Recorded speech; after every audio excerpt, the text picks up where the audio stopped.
दोस्तों, आप एक एईपीएस संचालक हैं तो आपके लिए ये वीडियो बहुत ही महत्वपूर्ण होने वाला है।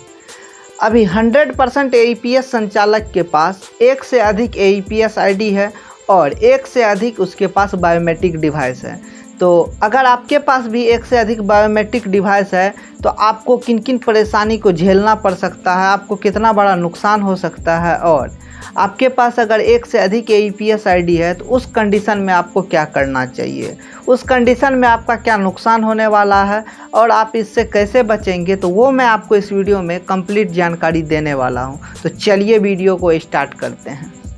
दोस्तों, सबसे पहले हम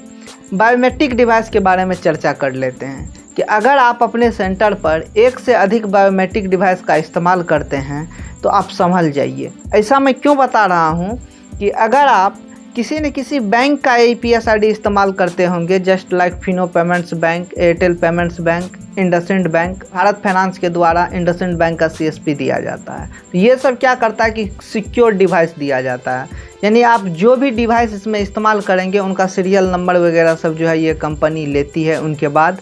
ये जो है आपको सीएसपी आईडी प्रोवाइड करती है। लेकिन मार्केट में ढेर सारा एईपीएस आईडी है। इसने भी क्या किया है कि एईपीएस से जो इतना बड़ा मात्रा में फ्रॉड हो रहा था, तो इनको रोकने के लिए इन्होंने अब ये नियम लगा दिया है कि आप अपने आईडी में कोई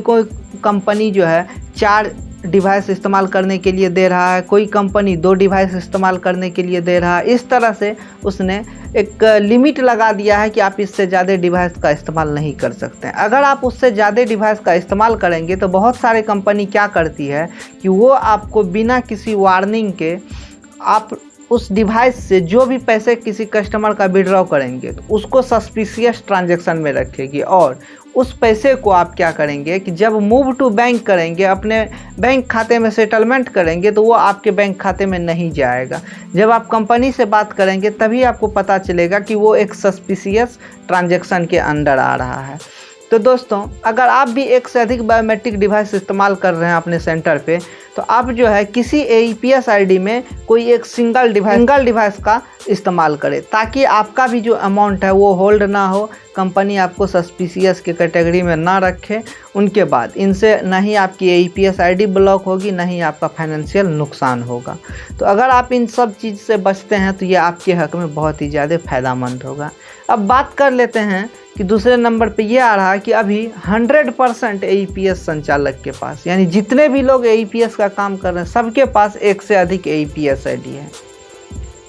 तो अब जिनके पास एक से अधिक एईपीएस आईडी है तो बहुत सारे एईपीएस ऑपरेटर क्या करता है कि 5-5 आईडी 6-6 आईडी लेके रखता है, उसमें से 1 या 2 आईडी से काम करता, बाकी का आईडी पड़ा हुआ रहता था। अब जो है बहुत सारे कंपनी के द्वारा ये नियम लाया गया है कि अगर आप 30 दिन, 60 दिन या 90 दिन तक उनसे एक भी ट्रांजैक्शन नहीं करते हैं तो आपके पोर्टल में क्या होगा कि आप पोर्टल लॉगिन करेंगे, वो सक्सेसफुली लॉगिन होगा, लेकिन एईपीएस आप नहीं कर पाएंगे किसी भी कस्टमर का, आपके एईपीएस को डिसेबल कर दिया जाएगा। लेकिन अगर आप क्या करते हैं कि किसी कंपनी में लॉगिन करते हैं और वहाँ पे आपको एईपीएस भी करने के लिए दे रहा है, आपने 2-3 महीना से लगातार जो है उनसे एईपीएस नहीं किया हुआ है, तो जब जाके आप एईपीएस करेंगे तो वो अमाउंट एईपीएस होगा, लेकिन कंपनी के द्वारा